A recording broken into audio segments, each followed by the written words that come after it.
Hello everybody and welcome back for another video. Agadmator actually just had a chess and cosmology arena, which actually I thought was quite interesting.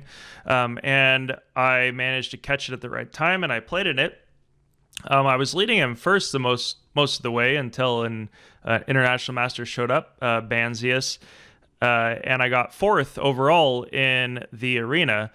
So I'm going to go over just some of the games. I'm going to actually start with the game that I played against this IM, which actually it was a up and down topsy-turvy game.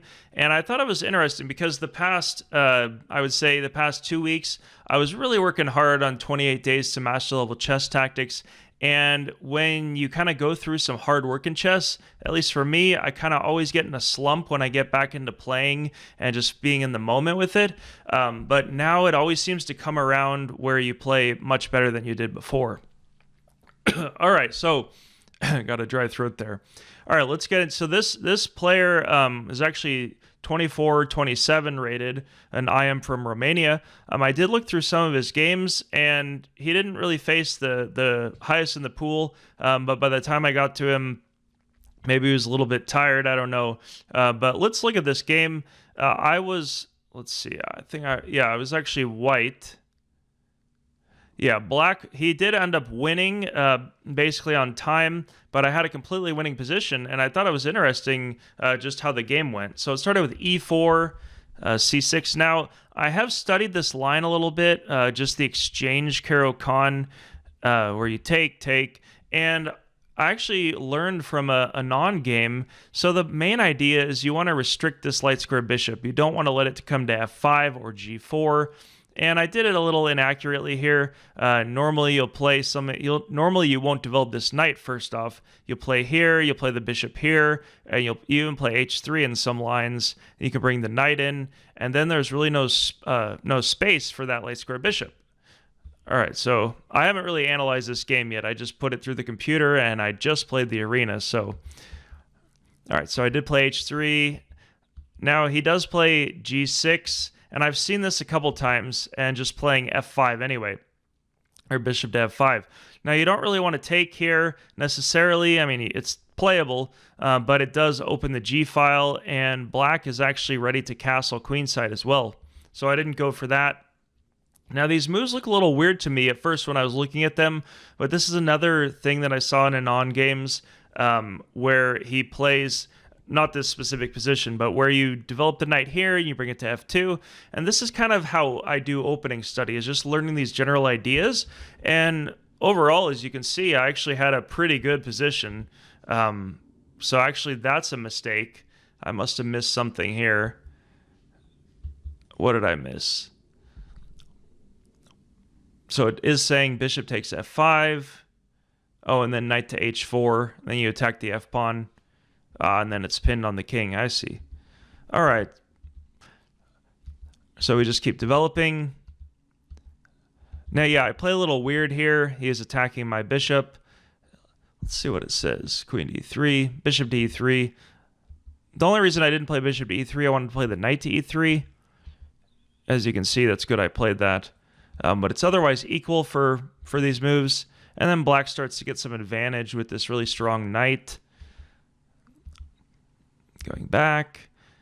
Now, when I play against players like IMs or GMs or even National Masters, I'm happy to keep parity just as long as I can, hold my own and not just get blown off the board. And as you can see, I didn't really know the opening, but it's really the middle game and the end game that you're gonna get outplayed.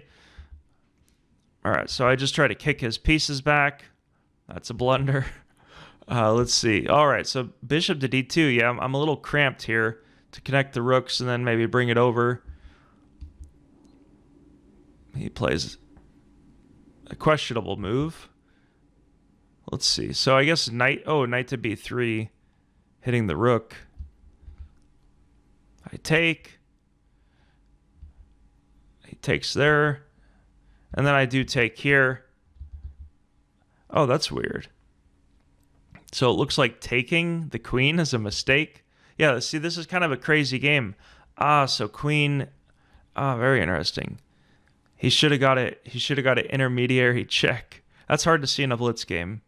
queen to f2, and then I guess he checks here, and then after he takes, I take. He's threatening the knight. His queen's more centralized. All right, take. Now I thought he could just take here, but actually that's still losing. And so I played knight to g3 to cut off queen to f2. At that point I did see it. All right, so here's where he kind of goes wrong, trying to basically, his pieces are discoordinated. He only has a bishop and a knight. I did give my queen away, but I got compensation. Now I bring the bishop out, and I'm also threatening here. And as you can see that it's actually winning at this point, but it's not so simple. I got one of those positions where you have a lot of pieces surrounding the king. Check. And he actually decides to give away a bishop because I was in time trouble. He had 59 seconds to my 13, so he thought he would just time me out. And he was correct. Yeah, it's not so easy to mate here. A mate in 8. Of course, you're not really going to calculate that in blitz game. Check, takes. All right, so at this point, I ran out of time, but as you can see, I had a ton of material. So it's really just making it complicated when your opponent is attacking. And that's really what I've been focusing on is, forcing moves, simple threats. And it is surprising how far they can carry you. I know it's a blitz game, but it's definitely some lessons to learn. And I'll just recap some of the games that I played here. That was a 1500. Let's look at the performance rating here. So it looks like the IM got almost a 2300. These two players, they were kind of trailing, but they got to play a lot of the weaker players, so their performance was a little lower, 2041, 2027. I was happy with mine. It was above 2200, 2243 for blitz. Let's see this player. Oh, wow, he did good. I actually played... okay, let's look at some of these games. So what was interesting was this. He always had these kind of 1600s. He played almost 2300 level. It's always fascinating when you see that. All right, so let's look at this game that I played versus Tandler, 2271. All right, so we get a closed kind of French Sicilian. Maybe I'll turn the, do a computer analysis just so we can be objective here. Yeah, I've been playing this a lot because a lot of players are avoiding the Sicilian. All right, so we do kind of get a somewhat equal. Yeah, I really like that move. I found c4, although objectively it's probably not the best because I did see the knight can take, which I thought that's what he would do, and then either take here or push. But he played here, and that just allows me to win an exchange. He makes it more complicated by opening everything up. Yeah, I took. All right, so there was a point here where I started to get into a feeling of trouble, and I want to make a video about that, just the feeling of trouble. You're not necessarily in trouble in a chess game, but I started to feel like I was having some trouble here because I'm a little cramped. Yeah, I took. His queen gets in. Probably shouldn't have done that. Now, I think he could have went something like, let's see, queen. All right, well, I guess that keeps equal, but it's still a threat. He's threatening to take here and also bishop here. It's just a little scary when your opponent starts getting some activity after you won an exchange. I really need to focus on that. That's a weakness that I've been having is just once you win material, letting your opponent get pretty active. Luckily, he blocked his own activity with the pawn. Now, I did see that fork, and it kind of tricked him into letting me pin his knight, because as you can see, the knight is pinned, and now he can't take the rook. I thought I would take here, but I saw that he could just take here, and then he would win an exchange back in the end. So I'd take with check, because my queen's hanging. I'd have to take the rook, or I have to take the knight, and then he takes with the pawn.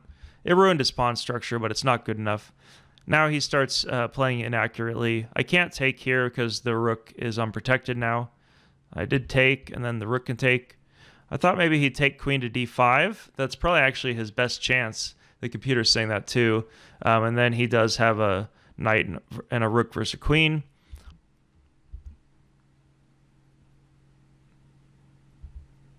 All right, so this is actually a bad move. Oh, wow. Wow. Queen takes d5. See, these kind of tactics. Yeah, I knew that was a bad move. I was thinking about something like just check, and I guess I could have taken check. What is it? Yeah, queen. Okay, queen to g5 is okay, it says. But queen to f6, as soon as I played it, I thought, oh man, what is he going to do? So queen takes d5. Wow. E takes d5. Oh, knight to g6. Oh, that's crazy. Oh, you can't take. If you take, he takes with check, and then you're down a rook. Oh, wow, that's crazy. Oh, man. Okay. Well, luckily he missed it. All right, then I just started trying to at least trade his rook, but he allows me to take some pawns. I start getting active with my rook. I get a fork in.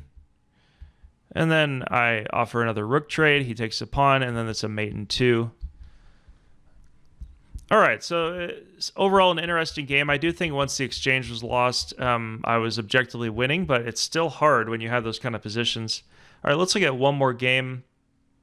This was another... Let's see. Oh, this game was very quick. This is like a miniature. Let's see. This is a 2160 player, so quite surprising. I played my good old Sicilian. Now, yeah. So I did study this line a little bit, and this is kind of stuff that you wouldn't really find on your own. You just develop somehow. Normally, I'd play knight here and here first, and then bring the bishop out. But in this case, I saw that you're supposed to play bishop to d7. And now the reason for that is that you're going to want to play queen to b6 early, take here, and you put pressure on this d4 pawn. And the problem is, if the bishop goes here and you end up with your queen here, there's all these discoveries with take, or more specifically bishop to b5 check. So if you play bishop first, there's no check. So that's kind of what happened. He played there. I played queen to b6. Of course, objectively, it's equal. But it's a hard task on how to defend this pawn, because he can't play bishop here. I take this pawn. If he moves the bishop, he's moved the same piece twice, and it's just bad. So he deals with it in the wrong way. I start attacking his bishop, and I'm also going to get this light square in. So just taking this bishop itself is very good, because he has his pawns on dark squares. He really needs this light square defender. I played bishop here, and now he can't castle, and then he's going to lose his queen. So a very quick loss. He just resigned. Now, it's very interesting. This is kind of what happens when you kind of learn these basic ideas. I didn't study any lines, but definitely that idea of bishop to d7, I just remembered it, and I went along with the ideas. And, your opponent's not necessarily going to play all the lines, but it's a good illustration of that kind of application. All right, let's look at this one more game. All right, I do not remember this game at all, so let's try. I was white. Oh, I think this was... Okay, this was another Caro-Kann exchange where he didn't get in the bishop. Now, you see, that's the problem, is if he wants to develop this dark square bishop... All right, so I played very accurately in this game overall. Looks like 2 inaccuracies. Okay, so d4, and as you can see, if black doesn't get bishop to f5 or bishop to g4 after I play h3, then he has some problems. Now he wants to develop this dark square bishop on the better square in the center, and he does that, but now this light square bishop is a big problem. Okay, so you see that I've basically just been playing a little passively. I bring the knight in. He's trying to go for an e5 break, so I stopped that. And now you can see he moved this bishop, but the problem is this rook and this bishop are going to be very underdeveloped. And I have actually pretty quick development with here, bring the bishop out, the rook in, and then I'm just all done. But he is not so active. He could go for something like eventually, a6, b5, try to create like a minority attack, but it's a little slow, and I'm going to get a kingside attack. All right, so he brings the knight back. I take. It looks like actually knight takes f7 was a little better. I was trying to calculate either knight takes f7 and then bishop takes. I just saw g6, and that's probably still winning. Let's see. So knight takes, let's say king takes, bishop takes.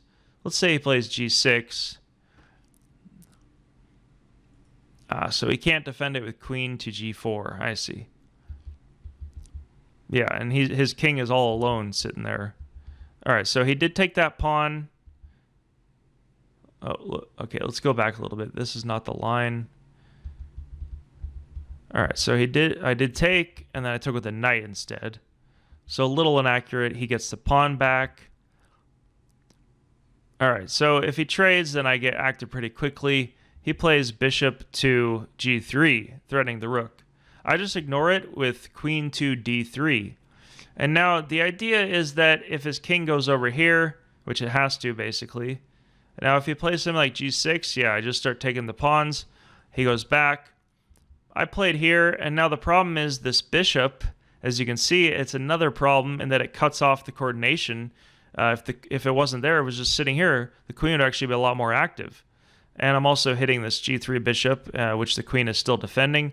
But the idea is that I'm going to bring another piece into the attack, or I can even check. So he takes the bait, and then I take here. Let's see. So I probably could have just took with check, and there would have been a mate in 5. It says I just chose the simple way with bishop takes, and I'm going to get a mate somehow. Oh, I missed that. Queen. Oh, all right. Well, I guess that's still fine. I can still play knight here. Let's see. So he'd check. King over. F1. Bring the knight back. Oh, so you can't bring the knight back. That's actually losing. Bishop to g3. Takes. All right, let's just. He's not gonna check. That's dumb. All right, then you're gonna get a checkmate. So you are threatening the queen. I was thinking, what if he doesn't do those checks? What if he brings here? Okay, then it's a mate in 2. Very interesting. I did miss queen to g3. Wow. So I probably should have checked. Let's see, check. Yeah, if he goes here, you get checkmate in 1 on f7. Again, this bishop is blocking the queen here. Ah, okay. Yeah, there's no way to defend against that. He has to give away his queen or a piece, and then just checkmate on here anyway. All right, so a very interesting example of how the Caro-Kann can go bad when your opponent plays d6 and locks in his, or e6, and locks in his light square bishop. All right, so hopefully you enjoyed this video. I thought I played some interesting games. I do feel like I'm kind of getting back into a calmer mind. When I study a lot of hard positions and a lot of tactics, it's like my mind is like drowning in this tactical soup.